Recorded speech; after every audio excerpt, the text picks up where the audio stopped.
बिस्मिल्लाह बिस्मिल्लाहिर्रहमानिर्रहीम। इय्याका नअबुदु व इय्याका नस्तईन।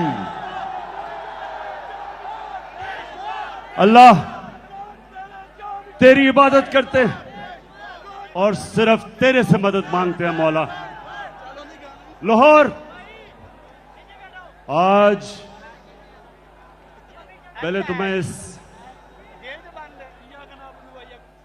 जिस तादाद में आप आज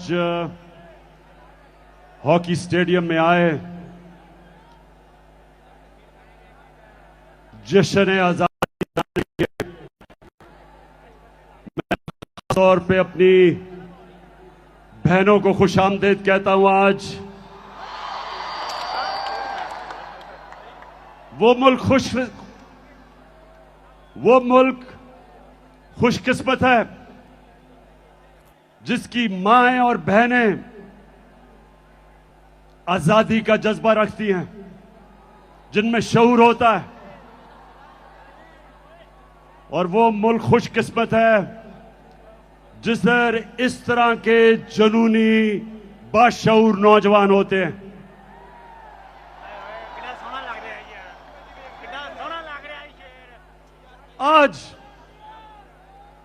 आज आपने तहम्मुल से और बड़े गौर से मेरी बात सुननी है। मैंने आज आपको हकीकी आजादी का रोड मैप देना है, रास्ता बताना है। और मैंने आखिर में हमने क्या कदम उठाने हैं हकीकी आजादी हासिल करने के लिए, वो आज मैं सारी कौम को वो रास्ता बताऊंगा। मेरे पाकिस्तानियों, 4 किस्म की गुलामी होती है।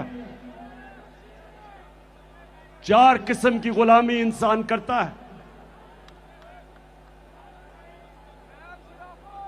कायद आजम मोहम्मद अली जिन्ना ने हमें एक गुलामी से आजादी दिलवाई। आज आप वीडियोस दिखाऊंगा ताकि आपको समझ आए, मैं अपने आप को बेहतर तरीके से आपको समझा सकूं कि मैं क्या कह रहा हूं। तो मैं सबसे पहले एक आपको छोटी सी कायद आजम की वीडियो सुनाना चाहता हूं, जो उन्होंने आज से 75 साल पहले कहा। तो मैं ये चाहता हूं कि उस वीडियो को चलाएं please. Muslims desire freedom more than anyone else because love for freedom, fraternity and liberty is the blood of their must mean freedom both from the British exploitation and Hindu domination. 100 millions of Muslims will never agree merely to a change of masters. तो पाकिस्तानियों, मैं अब उर्दू में बताता हूं कि हमारे कायद मोहम्मद अली जिन्ना ने क्या कहा। उन्होंने ये कहा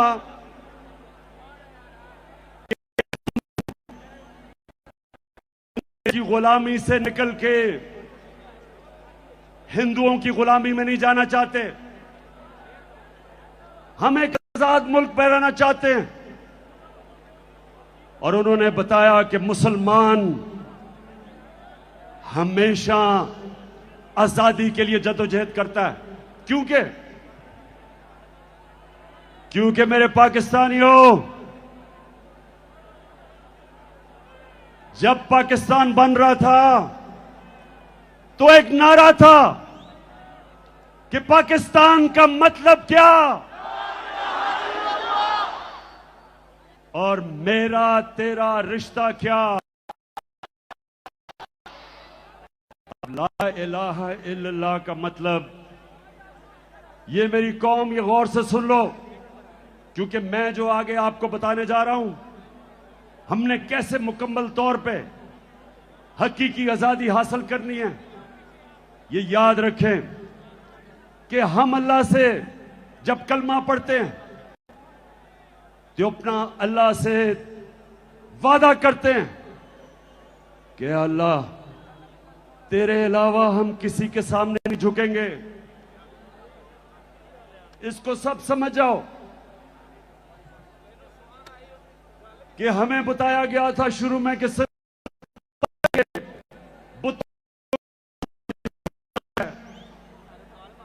आहिस्ता आहिस्ता हमें समझ आई। जैसे जैसे मेरी उम्र गुजरी तो मुझे समझ आई कि हर जब भी अपने जमीर का आप सौदा करते हो और राय हक से हटते हो और किसी भी झूठे खुदा के सामने झुकते हो, पैसा बुत और सबसे खतरनाक गुलामी का बुत खौफ का बुत है जो इंसान को गुलाम बना देता है।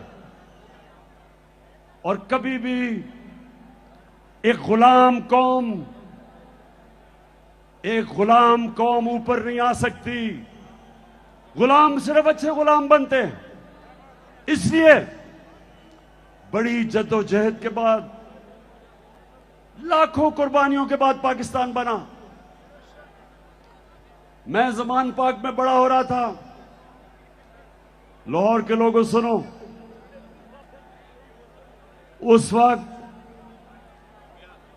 जो बॉर्डर क्रॉस करते हुए कत्लेआम हुई,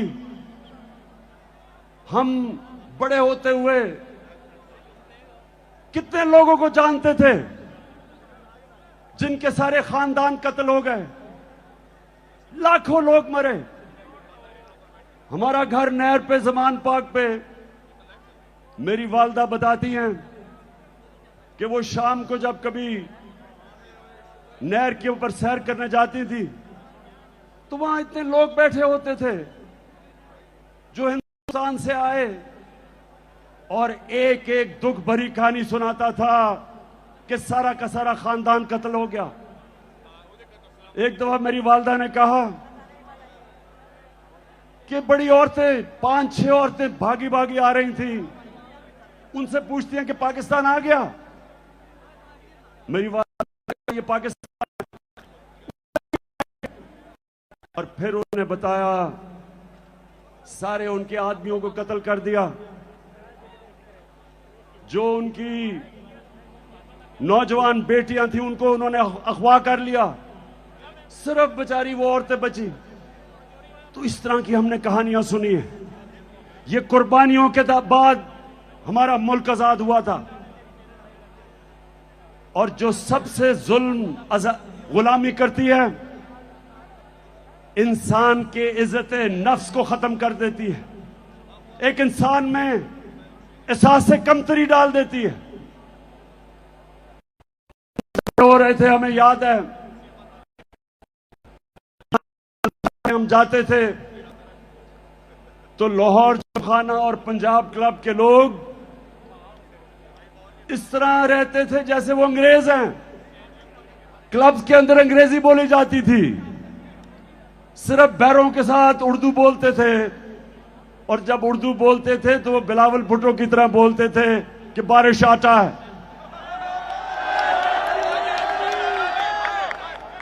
यानी कि एहसास से कमतरी ऐसे थी कि पाकिस्तानी अंग्रेज बनना चाहते थे और ये गुलामी करती है।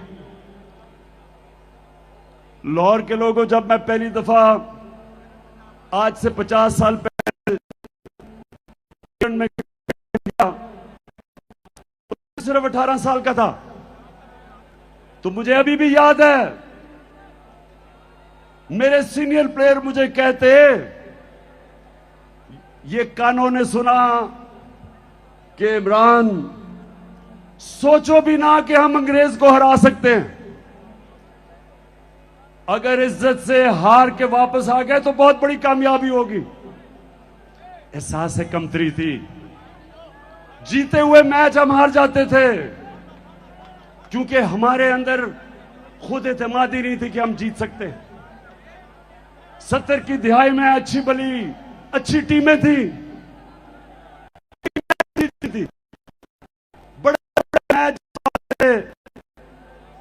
एहसास कमतरी की वजह से घबरा के हार जाते थे। और जब 80 की दिहाई में कमजोर टीमें थी, लेकिन क्योंकि ज़हनी तौर पे हम आजाद हो गए थे, हारे हुए मैच जीतते थे। यही पाकिस्तान का हाल है कि वो गुलामी से जो एहसास कमतरी थी उससे हम निकले नहीं। तो पहली गुलामी से तो कायदे आजम ने हमें आजाद किया और इंशाअल्लाह आज हम उसका पूरा जश्न बनाएंगे। 12 बजे हम 14 अगस्त को उसका शानदार इस्तकबाल करेंगे। सब मिलके पाकिस्तान का तराना गाएंगे। लेकिन 3 और किस्म की गुलामियां, 3 और किस्म की गुलामी है। और मैं चाहता हूं ये गौर से सुने, क्योंकि आखिर में मैं आपको बताऊंगा कि हमने अपने हकीकी आजादी की तरफ कैसे जाना है। जो दूसरी किस्म की गुलामी है वो ज़हनी गुलामी, और वो मैं जब अपनी सारी कौम को मदीना की रियासत का बताता हूं तो मेरे नबी सल्लल्लाहु अलैहि वसल्लम ने मदीना के रियासत में उन लोगों, उन अरबों का जो हैसियत ही कोई नहीं थी, 2 सुपर पावर्स थी मगरिब में और मशरिक में, Byzantine Roman Empire, Persian Empire. उन्होंने क्या किया और सुनो मेरे नौजवानों, कि उन्होंने लोगों को दुनिया की इमामत करवा दी। 10 साल 622 और 632 जब मेरे नबी सल्लल्लाहु अलैहि वसल्लम दुनिया से गए, वही अरब जिनकी हैसियत नहीं थी दुनिया की इमामत की, तो वो क्या किया उन्होंने? अब ये गौर से सुने क्या किया। 2 काम किए, क्योंकि ये लोग, हमारे लोगों को गलत फहमी है कि तलवार से इस्लाम फैला। सालों के अंदर 622 और 632 के बीच में सिर्फ 13 से 1400 लोग मरे जंगों में। फिर से सुन लें, 10 सालों में दोनों तरफ सारी जंगों में 1300 से 1400 लोग मरे, लेकिन सारे अरब में इस्लाम फैल गया। वो तलवार से इनकलाब नहीं आया था, वो फिक्री इनकलाब था, ज़हनों के अंदर इनकलाब आया था। और वो मैं चाहता हूं दूसरी चीज कि आप समझें, अपनी नबी की सीरत के ऊपर चलते हुए इस मुल्क के नौजवानों को ज़हनी तौर पे आजाद करना है। 2 चीजें की उन्होंने। सबसे पहले उन्होंने तालीम के ऊपर जोर दिया।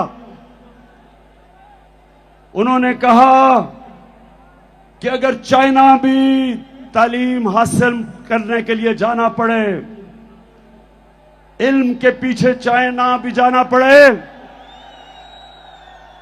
तो जाओ। मतलब उन दिनों में चाइना जाना का मतलब कि अपनी जान की बाजी खेलना। और कहा जब से तुम पैदा होते हो, जब तक तुम कब्र में नहीं जाते, तालीम को उन्होंने इबादत बना दिया, आलिम का दर्जा उन्होंने ऊपर उठा दिया, जो जहालत की गुलामी थी उससे आजाद किया। और दूसरी आजादी, ये खास तौर पे आप सुन लो, दूसरी उन्होंने ज़हन कैसे आजाद किए? उन्होंने इंसानों को बताया कि ये जो खौफ है, पाकिस्तानियों गौर से सुनो, क्योंकि ये खौफ आपके ऊपर तारी किया जा रहा है आजकल। इससे मेरे नबी ने लोगों को कैसे आजाद किया? क्योंकि जो खौफ की गुलामी है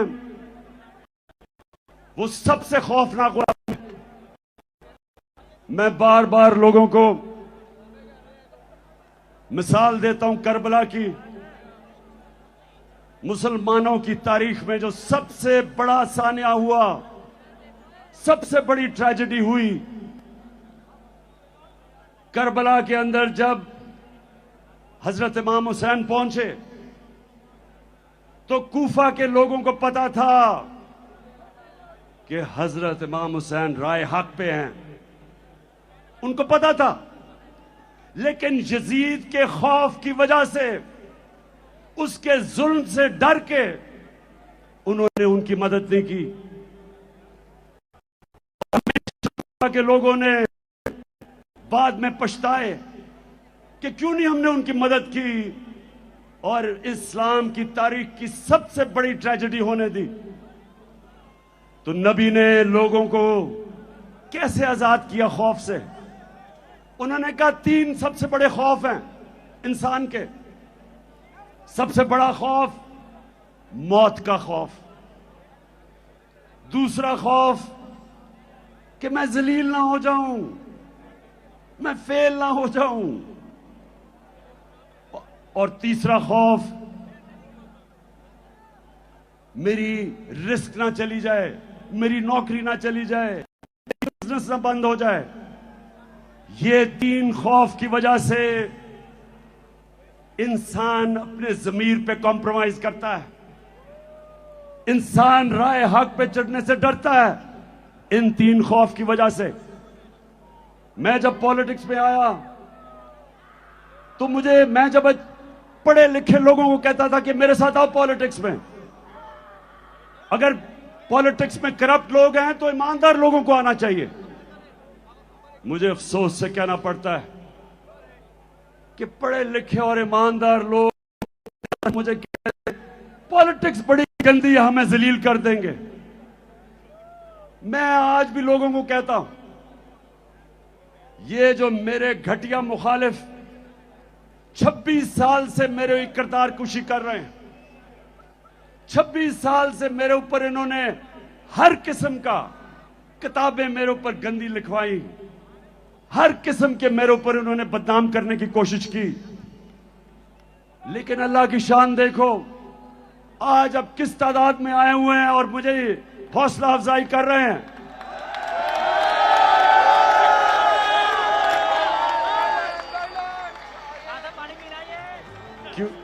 क्योंकि मेरे पाकिस्तानियों, कुरान में है, इज्जत और जिल्लत मेरे हाथ में है। नहीं तो अमीर लोग, पैसे वाले लोग इज्जत खरीद सकते, लेकिन इज्जत नहीं खरीद सकते। और नहीं तो कमजोर और गरीब जलील होते। ऐसा नहीं है। और जिंदगी मौत, यह भी मैं आज आप सबको बता दूं कि आज तक किसी ने कोई बड़ा काम नहीं किया जो मौत से डरता है। कोई फौजी ने आज तक बड़े तगमे नहीं लिए जो मौत के खौफ के ऊपर काबू नहीं पाता। पहला आदमी जो माउंट एवरेस्ट पे चढ़ा था, सबसे ऊंचा पहाड़ दुनिया में, एडमंड हिलरी, उससे पहले जितनों ने भी कोशिश की थी माउंट एवरेस्ट पे चढ़ने की, या वो मर गए थे और या फेल हो गए थे। तो जब वो पहला आदमी माउंट एवरेस्ट पे चढ़ा, उसने अपने मौत के खौफ के ऊपर काबू पाया। और ये मदीना की रियासत में मेरे नबी ने किया, इंसानों को आजाद कर दिया, मौत का खौफ चला गया। पैसे की लालच क्योंकि रिस्क में, और उनको यह पता चल गया कि कोई इंसान हमें जलील नहीं कर सकता। मेहनत हम करेंगे, ऊपर वाला दिलों के राज जानता है और उसके ऊपर ईमान रख के वो लोग, आजाद लोग, उनकी परवाज, जिस तरह अल्लाह कुरान में कहता है कि जब इंसान, सबसे अजीम मखलूक अल्लाह की, इंसान फरिश्तों से भी ऊपर चला जाता है, लेकिन जब गिरता है जानवरों से भी नीचे चला जाता है। तो हमारे हाथ में, अब पाकिस्तानियों, ये ज़हनी, हमें पहले इत्मीनान होना चाहिए कि हम नबी सल्लल्लाहु अलैहि वसल्लम की उम्मत है, दुनिया के सबसे अजीम लीडर की उम्मत है। हमें ये जमीन में चूंटियों की तरह रेंगने की जरूरत नहीं। हम हाथ फैला के दुनिया के सामने क्यों फिरते हैं? हम वो कौम है, पाकिस्तान वो कौम है जो 27वीं रमजान पे पाकिस्तान बना था। मुल्क को हर किस्म की नेमत है, लेकिन कोई भी कौम जो गुलाम होती है, गुलाम ज़हनियत की, वो कभी उसकी परवाज ऊपर नहीं होती। तो दूसरी चीज कि हमने अपने बच्चों को नबी सल्लल्लाहु अलैहि वसल्लम की सीरत पढ़ानी है। मैं जब प्राइम मिनिस्टर था, मैंने रहमतुल लिल आलमीन अथॉरिटी बनाई, बड़े बड़े स्कॉलर्स को उसमें बिठाया। उस अथॉरिटी का मकसद यह था कि कॉलेजेस और स्कूलों में हमारे नबी सल्लल्लाहु अलैहि वसल्लम की जिंदगी हमारे बच्चों को बताएं, ताकि उनके कैरेक्टर मजबूत हो, ताकि वो ज़हनी तौर पे आजाद हो, कि वो मगरबी तहजीब के गुलाम ना बन जाएं। जब तक उनको अपनी तारीख का, अपने दीन का नहीं पता चलेगा, तो मगरबी तहजीब इतनी इस वक्त छाई हुई है कि हमारे बच्चे उनकी गुलामी करेंगे।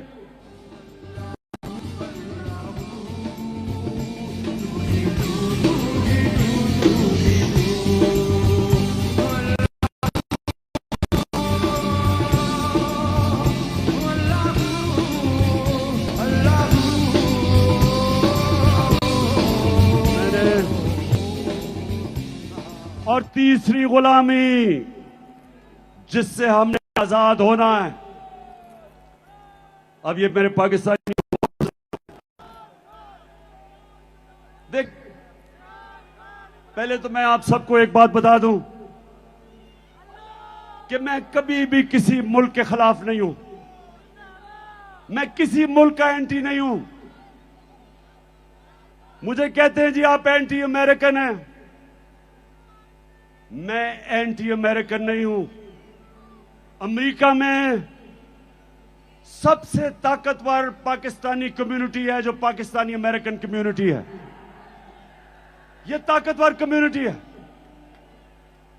हम क्यों एक मुल्क के एंटी हों जिधर सबसे पैसे वाले हुनरमंद प्रोफेशनल्स पाकिस्तानी बैठे हुए हैं। और दूसरी चीज कि अमेरिका को पाकिस्तान सबसे ज्यादा अपनी चीजें एक्सपोर्ट करता है, हमारी सबसे ज्यादा एक्सपोर्ट्स अमेरिका को है। तो मैं बिल्कुल एंटी अमेरिकन नहीं हूं। मैं अमेरिका से दोस्ती चाहता हूं, लेकिन पाकिस्तानियों मैं गुलामी नहीं चाहता।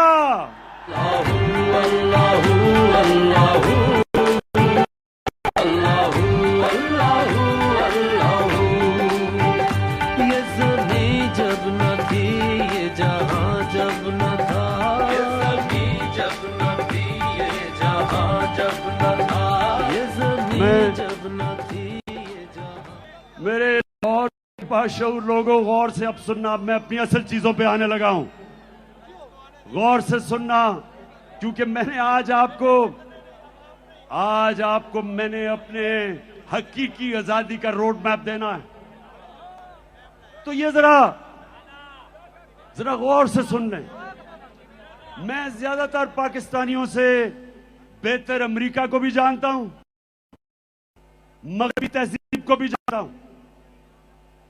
क्रिकेट की वजह से कई साल मैं उनके बर्तानिया में रहा, यूनिवर्सिटी उधर गई, दोस्तियां मेरी थी वहां।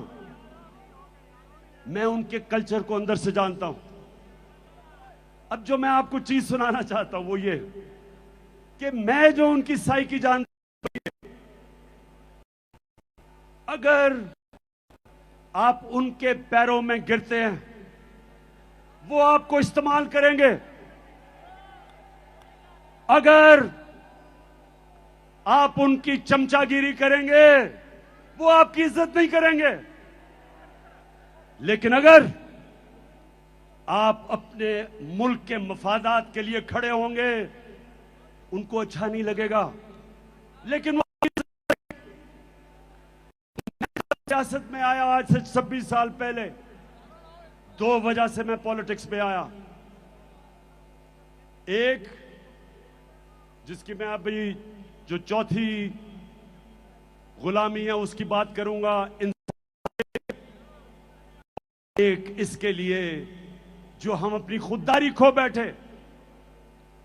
मैं ये चाहता हूं कि आप चलाएं कि मैं जब 26 साल पहले पॉलिटिक्स में आया था तो मैं क्या कह रहा था, ताकि आपको ये ना लगे कि मैं ऐसे ही लोगों को वरगलाने के लिए, वोट देने के लिए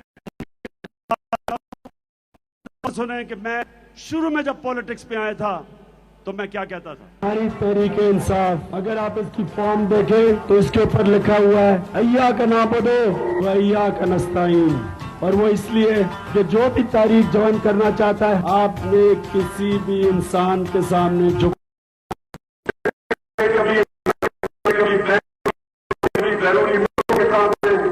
मैं आपको ये बताना चाहता हूँ कि तहरीक इंसाफ का नस्ल ये है किया का नाबुदो व अय्या का नस्ताईन, यानी कि सिर्फ अल्लाह की इबादत करते हैं और उसी से ही मदद मांगते हैं, इंसानों के सामने नहीं हम झुकते।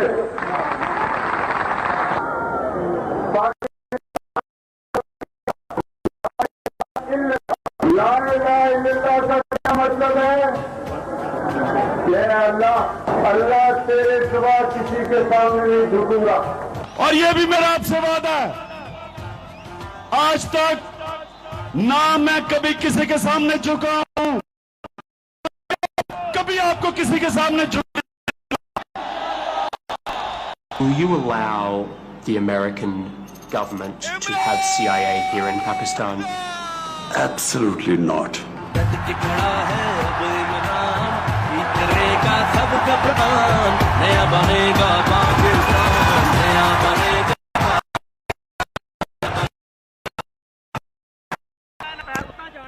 मैं ये मेरे पाकिस्तानियों ये आपको इसलिए बता रहा हूं कि मैं वो पाकिस्तानी था जिसको अल्लाह ने सबसे ज्यादा शोहरत दी।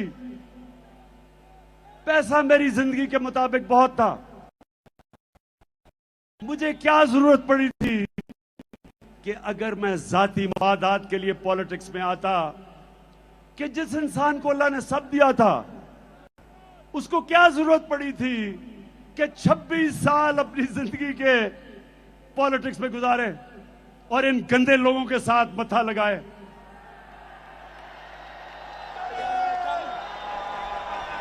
वो इसलिए और वो इसलिए कि पाकिस्तानी मेरे मां बाप,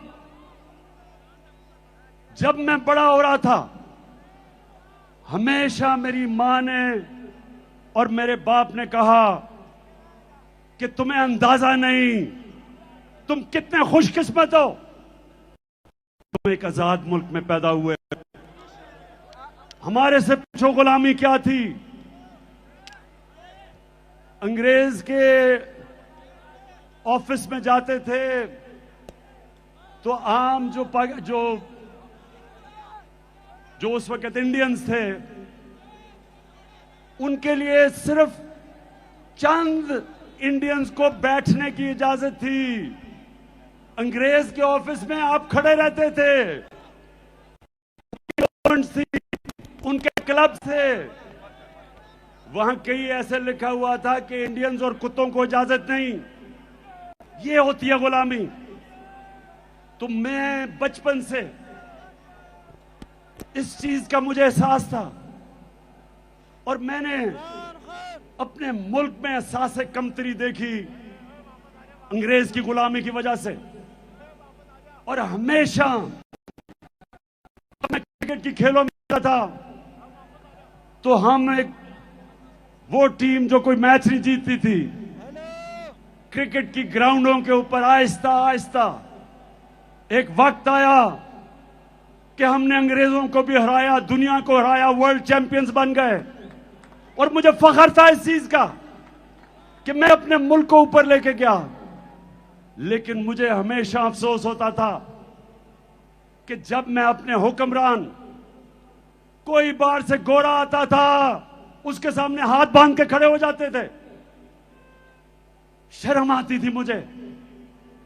और जब 26 साल पहले पॉलिटिक्स में आया तो ये जो आप सुन रहे हैं, ये आज से नहीं मैं बात, मेरी मोटिवेशन थी कि अल्लाह तूने मुझे कभी मौका दिया तो मैं अपने मुल्क को पैर पे खड़ा करूंगा, एक खुददार कौम बनाऊंगा और कभी किसी के सामने नहीं झुकने दूंगा।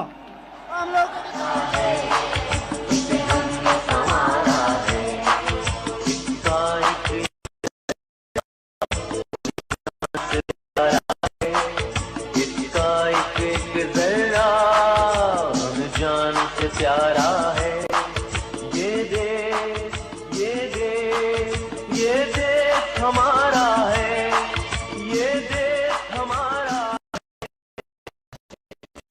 तो मैं अब जरा आपको वीडियोस दिखाऊंगा, जरा संभल के देखना। इन लोगों की मैं बात कर रहा हूं जो हमें शर्मिंदा करते थे, जिनको अपनी तो इज्जत नहीं थी, कौम की भी इज्जत मिट्टी में करते थे। तो सबसे पहले हमारा डिफेंस मिनिस्टर और फॉरेन मिनिस्टर, वो जरा अमेरिका के मुतालिक क्या कह रहा है, जरा दिखाओ। अमेरिका जो है अगर जो है वो चाहे तो इस वक्त पाकिस्तान के लिए इतनी माशी जो है डिफिकल्टीज क्रिएट कर सकता है कि मैं समझता हूँ कि हो सकता है हम जो है ऑयल हमारे पास पैसे ना रहे। ऑलरेडी जो माशी हालात जो है हमारे इंतहाई मखदूश हैं। ये सारे वेंटिलेटर जो है ना, ये लगे हुए हैं अमेरिका की मर्जी से लगे हुए हैं। अमेरिका चाहे तो ये सारे के सारे जो हमें जो इस वक्त ड्रिप्स लगी हुई हैं या वेंटिलेटर लगे हैं, पाकिस्तान ये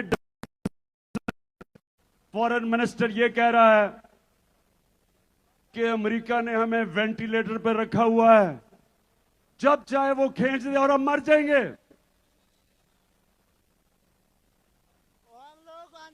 मैं पहले तो इससे पूछता हूं कि ये इस नौबत पे लेके कौन आया? 30 साल तुम दो खानदान इस मुल्क के ऊपर हुकूमत कर रहे थे, वेंटिलेटर पे डाला किसने? इस मुल्क का खुद पैसा चोरी करके बाहर महलात, अरबों डॉलर्स की प्रॉपर्टीज, बैंक अकाउंट्स, सारे शाहाना लाइफस्टाइल और कौम को मकरूज कर दिया। कौन जिम्मेदार है?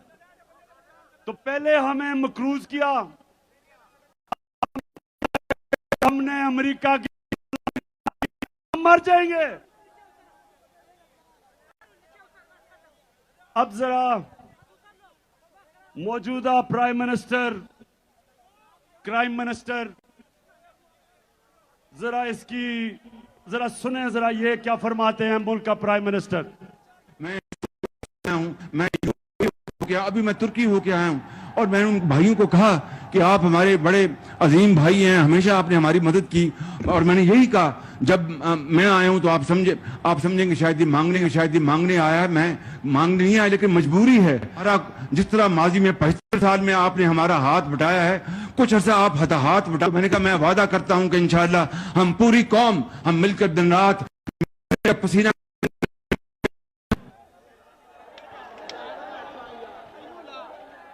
अब मुझे बताएं, पाकिस्तानियों मुझे बताएं आप कि जब आप मुल्क का प्राइम मिनिस्टर और उस मुल्क का डिफेंस मिनिस्टर ये कहते हैं कि अमेरिका के बगैर हम जी नहीं सकते, तो मुझे बताएं आप सबकी क्या इज्जत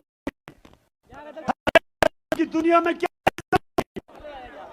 जिस मुल्क के प्राइम मिनिस्टर भिखारियों की तरह फिरते हैं, उस कौम के शहरियों की दुनिया में क्या इज्जत होगी। और मैं इसलिए पॉलिटिक्स था क्योंकि मैं इंटरनेशनल क्रिकेट खेला था और मुझे पता था कि हम जब दुनिया में जाते थे तो हमारे पासपोर्ट की हमें किस तरह बेइज्जत होना पड़ता था। वो इसलिए कि जब हुक्मरान भिखारियों की तरह अपनी को मकरूज करके और फिर झुके सामने। अब जरा देखें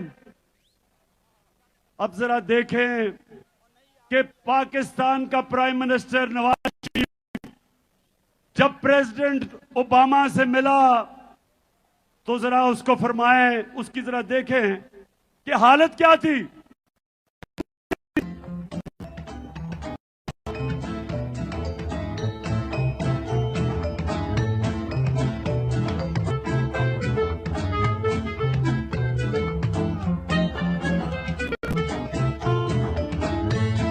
I thank you once again and look forward to welcoming you and Mr.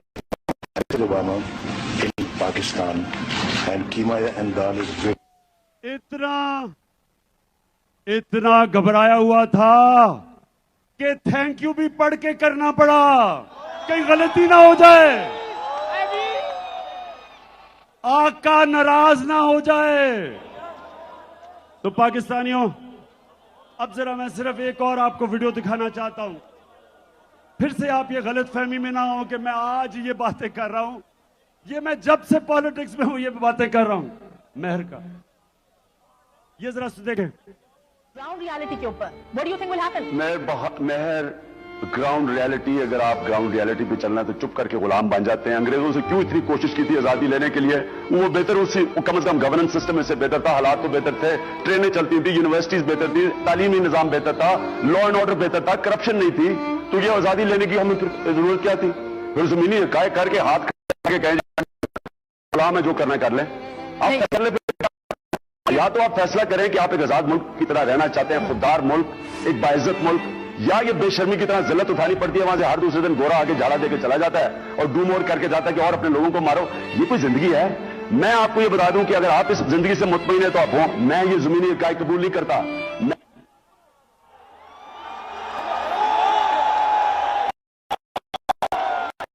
पाकिस्तानियों जरा गौर, अभी 12 बजे तक मैंने अभी जरा आखिर पॉइंट पे भी आना है, लेकिन मैं ये समझाना आपको चाह रहा हूं कि मेरा जो कायद था, कायद आजम मोहम्मद अली जिन्ना, अपनी तारीख की किताबें पढ़ें। हिंदुस्तान में एक आजाद लीडर था, उसके सारे मुखालिफ इज्जत करते थे, खुददार था, कभी किसी के सामने नहीं झुकता था। हम उसको लीडर मानते हैं और हम, अब ये सुना, हमने कितनी भारी कीमत अदा की अमेरिका की गुलामी करके। मैं फिर से आज आपको कहता हूं कि मैं अमेरिका से दोस्ती कर रहा था, लेकिन मैं गुलामी करने के लिए तैयार नहीं था। मैंने प्रेसिडेंट ट्रंप से मेरे ताल्लुकात ठीक थे, क्योंकि वो देता था।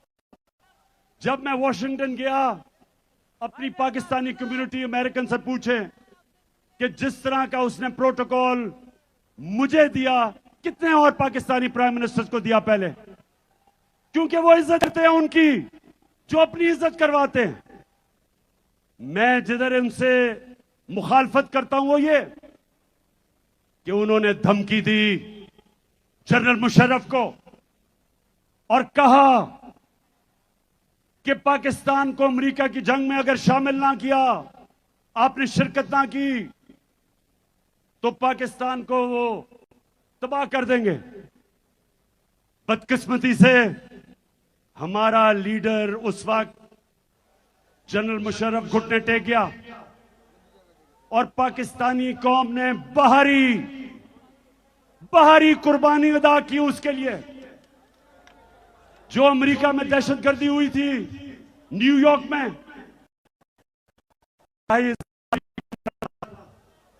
उनकी जंग में शिरकत करके 80,000 पाकिस्तानी कुर्बान हुआ। दुनिया की तारीख में पहली दफा गुलामी की ये इंतहा थी कि जंग उनकी लड़ रहे हैं, हमारे फौजी कुर्बानियां दे रहे हैं, हमारे शहरी कुर्बानियां दे रहे हैं और हमारे ऊपर 400 ड्रोन किए अमेरिका ने। ड्रोन अटैक का मतलब कि देहातों में जाके बमबारी करके लोग मारते थे। कौन सा मुल्क इजाजत देता है कि कोई और मुल्क फैसला करे कौन सा पाकिस्तान में दहशतगर्द है और आके उसको मार दे? हमारा दहशतगर्द अल्ताफ हुसैन 30 साल से बैठा हुआ है बर्तानिया में, हजारों लोग मरवाए उसने। क्या बर्तानिया पाकिस्तान को इजाजत देगा कि हम अल्ताफ हुसैन के ऊपर ड्रोन अटैक करें? वो नहीं करेंगे। वो कहेंगे ये हमारे कानून के खिलाफ है, अदालत में जाके साबित करो कि वो दहशतगर्द है।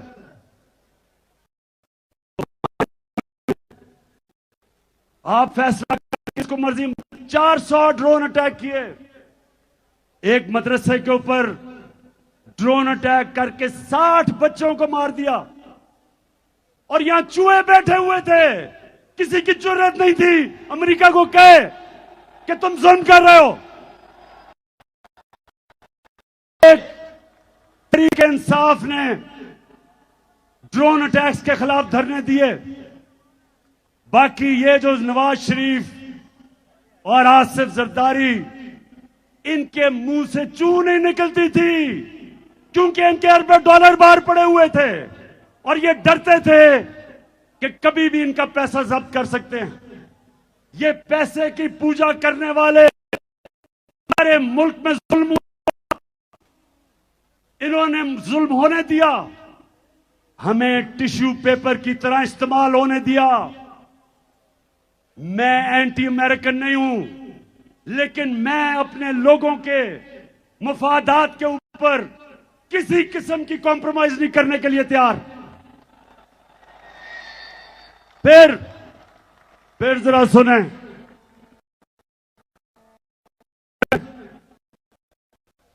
हमें हमारे एम्बेसडर असद मजीद वॉशिंगटन में, पाकिस्तानी एम्बेसडर, उसको मिलने आता है एक अमरीकी अंडर सेक्रेटरी ऑफ स्टेट, उसका नाम था डोनाल्ड लू।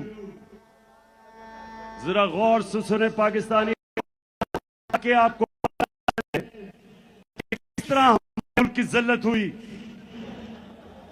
वो आके हमारे एम्बेसडर को कहता है कि इमरान खान जो तुम्हारा प्राइम मिनिस्टर है, अगर तुमने अदम एतमाद की वोट पे उसको ना हटाया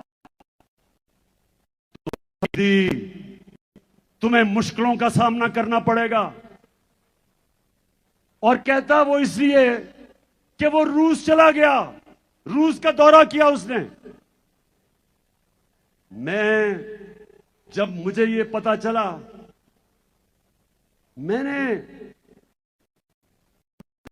इसको कि ये होते कौन है मुझे कहने वाले कि मैं रूस क्यों गया? क्या मैं इनका गुलाम हूं? लाजिम है कि हम भी देखेंगे, हम देखेंगे, हम देखेंगे, लाजिम है कि हम भी देखेंगे, हम देखेंगे। तुम मेरे लाहौर के बाशऊर शहरियों थक तो नहीं गए? ये आजादी की जश्न की राहत है।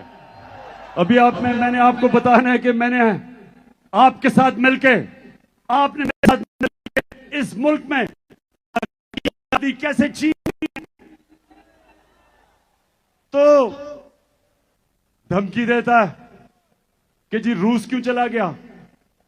मैं रूस इसलिए गया कि मेरे लोगों का फायदा था उसमें। मैं चाहता था कि मेरे लोगों को सस्ता तेल मिले। जो हिंदुस्तान रूस से 40% कम कीमत पर तेल ले रहा है, मैं चाहता था कि हमने जो 20 लाख टन गंदम खरीदनी है, हम रूस से सस्ते दाम पे लें। उनके सदर पुतिन से मैंने बात की, वो तैयार थे हमारी मदद करने के लिए। हमने गैस लेनी थी आगे जाके रूस से, तो वो इतने नाराज हुए कि जनाब इमरान खान को हटा दो। इसने हमारा हुक्म नहीं माना। अब मैं आपको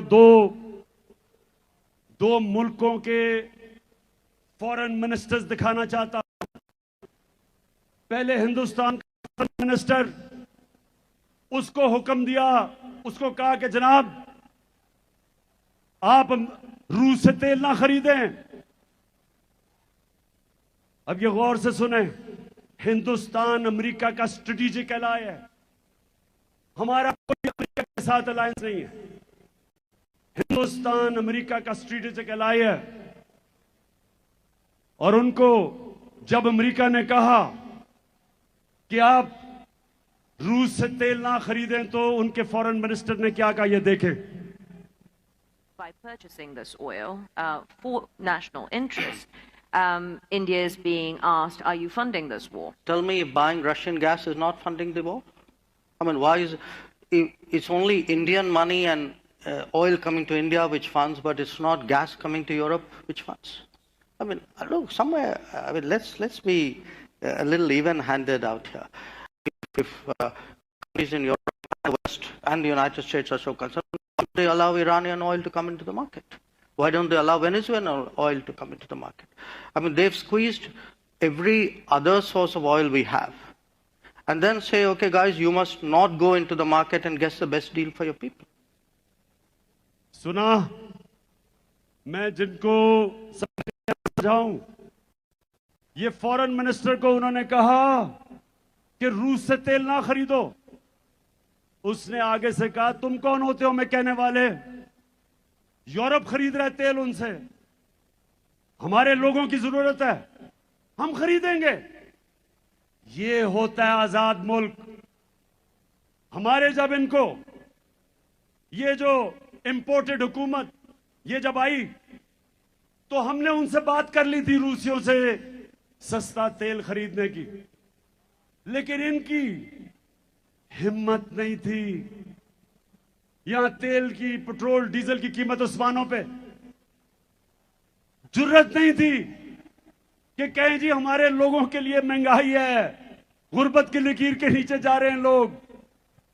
और आप साउथ अफ्रीका को सुने कि साउथ अफ्रीका को अमेरिका का, ये सुन लें, अमेरिका का फॉरेन मिनिस्टर बैठा हुआ है, उसके सामने साउथ अफ्रीका फॉरेन मिनिस्टर क्या कहती है? When we believe in freedom, as I'm saying, it's freedom for everybody. You can't say because Africa is doing this, you will then be punished by the United States. So that's been a disappointing passage of legislation by one house, and we hope the other house will not agree to such offensive legislation. And one thing I definitely dislike being told either choose this or else. I definitely will not be bullied in that way. No. सुन लिया, उनकी foreign minister कहती कि हमें ना dictation दो कि हम क्या कर सकते हैं क्या नहीं कर सकते। तो अगर वो हिंदुस्तान जो हमारे साथ आजाद हुआ था, उनमें इतनी खुददारी है कि वो अपने लोगों के मफादात के मुताबिक अपनी फॉरेन पॉलिसी बनाते हैं, तो ये हमारे कौन आ गए हैं कि जो उनके पैरों में लेटे हुए हैं? वो अगला कहता है बेगर्स आर नॉट चूजर्स। तो मैं आज पाकिस्तानियों इस गुलामी के खिलाफ हूं। मैं आज वाज़ेह कर दूं कि मैं इस कौम को कभी कभी किसी की गुलामी नहीं करने दूंगा। मैं अपनी कौम को इकट्ठा करूंगा। हम हैसियत कौम से उतारेंगे। हम बेहैसियत कौम मिलके अपने पैर पे खड़े होंगे, मुश्किल वक्त गुजारेंगे। आजादी आसानी से नहीं मिलती। आजादी की जद्दोजहद में कुर्बानियां देनी पड़ती हैं। मुझे पता है कि मेरी कौम तैयार है कुर्बानियों के लिए, मुझे पता है। लेकिन ऊपर वो बैठे हुए हैं जो पैसे के गुलाम हैं।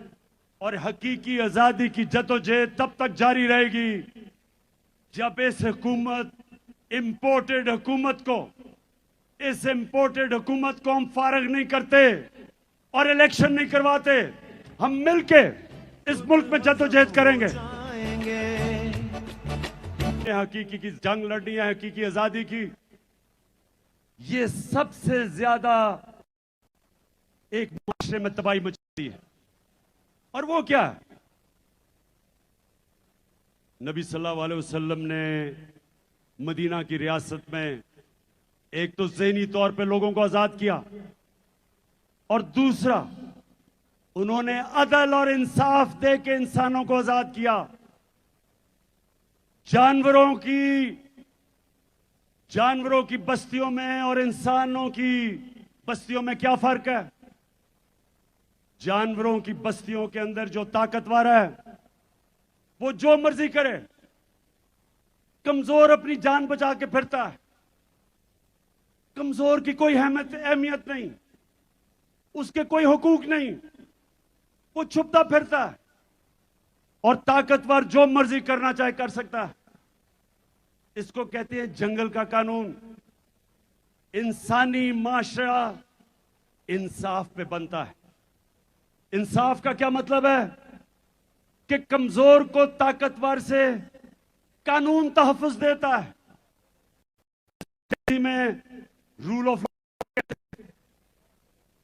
जिसको हम कानून की हुक्मरानी कहते हैं, इसके बगैर एक माशरे में लोग आजाद नहीं हो सकते। अब देहातों में निकल जाएं,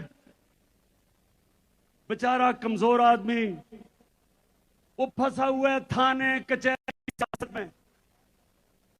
तो हर किस्म की, वो हर जगह जाके उसको मुश्किल।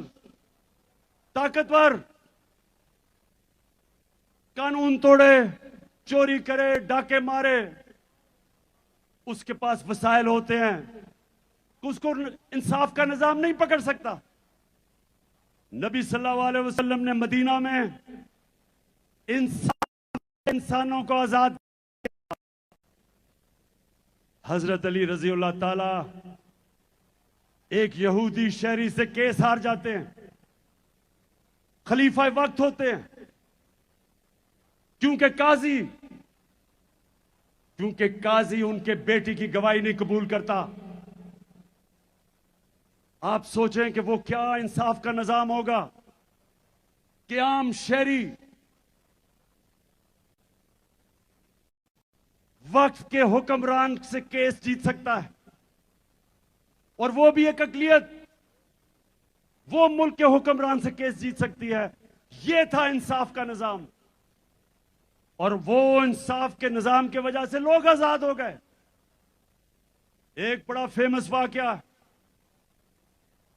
एक शहजादा तवाफ कर रहा था खाना काबा की,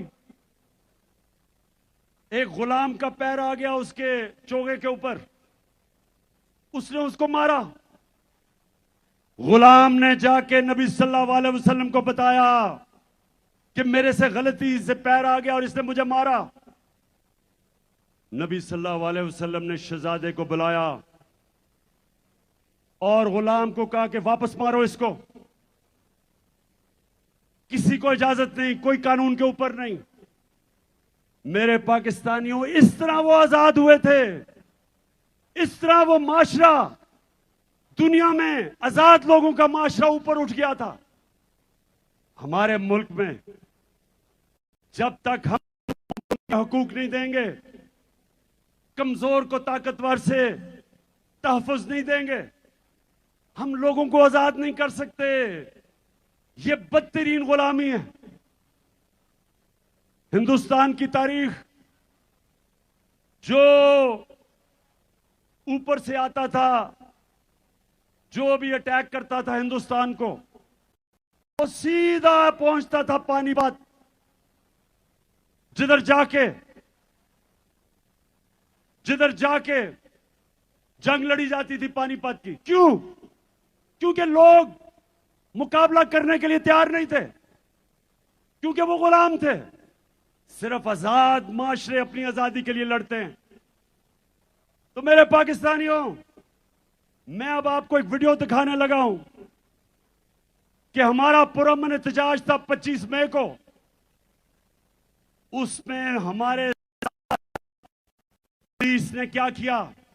हमारा हक था पुरअमन एहतजाज करने का। ये 3 दफा हमारे दौर में 3 दफा धरने दिए गए। 2 दफा फजलुर रहमान ने, 1 दफा कामपेन टांगनी बिलावल ने, 2 दफा डीजल ने, 1 दफा कामपेन टांगने वाली ने। हमने ना कोई रास्ते में रुकावट की, ना कोई मुश्किलें की, ना कोई एफआईआर रजिस्टर की। जरा आप दिखाएं कि 25 को हमारे साथ क्या हुआ। भाई, घर में सिर्फ लेडीज हैं कि आप लोग बगैर किसी वारंट के आप लोग घर में सिर्फ लेडीज और बच्चे, और आप लोग घर के अंदर एंटर हुए हैं। सुबह 4 बजे हुए हैं। ये देख लें, ये क्या कर रहे हैं आप लोग? डराने के लिए आए हैं औरतों को। सिर्फ हम औरतें हैं घर पे और बच्चे हैं। या आप हमारे घर में क्यों एंटर हो गए हैं? आप हमें हरास करें इतना ओपनली, आप हमारे घर में एंटर हो गए। क्यों दरवाजा तोड़े? नहीं, बदतमीजी नहीं करेगा, बिल्कुल नहीं। आप शर्म होनी चाहिए।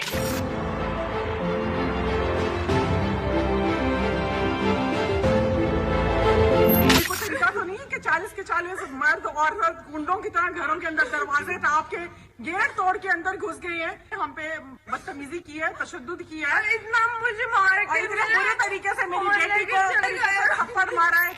पुलिस वैन में डाले में आए हैं 8 बंदे, और वो मेरे गेट के ऊपर से एक तो चढ़ के पार हुआ, फिर उन्होंने डाला मारा, मेरा गेट तोड़ दिया। क्या हुआ?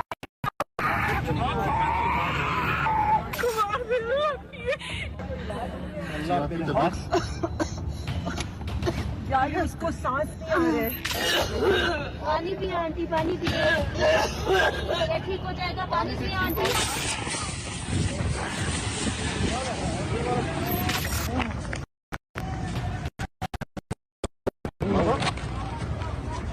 बगैर तो छोटे-छोटे बच्चों में जान हो रही है यहाँ पे, फैमिली और बच्चों में चैलेंज हो रही है यहाँ पे। और इसको शेल मुंह पे इन्होंने मारा, निशाना लेके।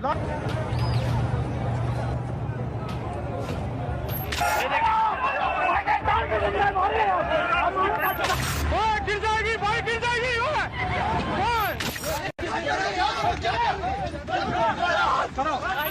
सर फाड़ दिया इन नकारा खबीस लोगों ने, इन लोगों ने ख्याल नहीं किया।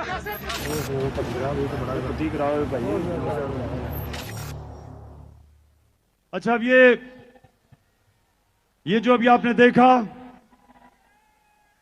एक पुरअमन एहतजाज जमहूरियत के अंदर, पहले हुकूमत गिराई, पुरअमन एहतजाज किया, और इस तरह का इस मुल्क की पुलिस ने मुल्क का आइन भी तोड़ा, मुल्क का कानून भी तोड़ा, और कमजोरों के ऊपर दहशतगर्दी की, खौफ फैलाने के लिए। अब मैं जरा एक और, अभी हालिया में शाज गिल, उसको उठा लिया, चले वो कानून के सामने जाएगा, लेकिन तशद्दुद किया उसके ऊपर। उसको हर इंसान को मौका मिलना चाहिए अपने आप को बेकसूर साबित करने का। ये तो इंसाफ का निजाम है, इंसाफ का तकाजा है। उसको तशद्दुद किया, लेकिन सबसे खौफनाक चीज उसके ड्राइवर की बीवी और उसकी ये जरा आप देखें।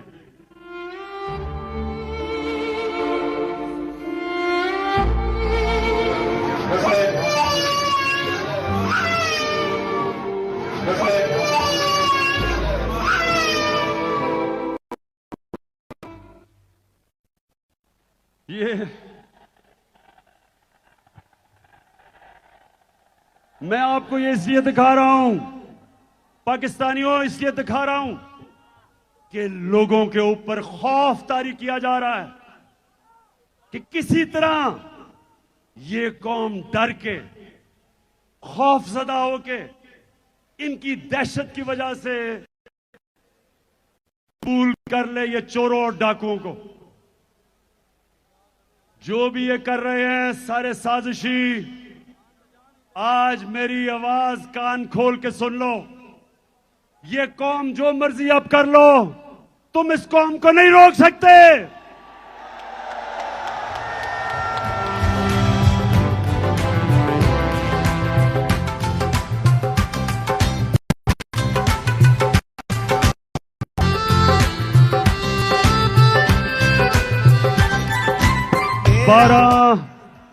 बारह बज गए हैं, लेकिन मैं आपसे 5-7 मिनट के बाद बात करके फिर हम सारे कौमी तराना गाएंगे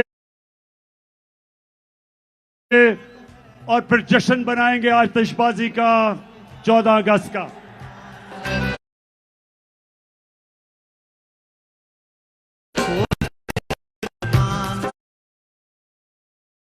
इस पे जान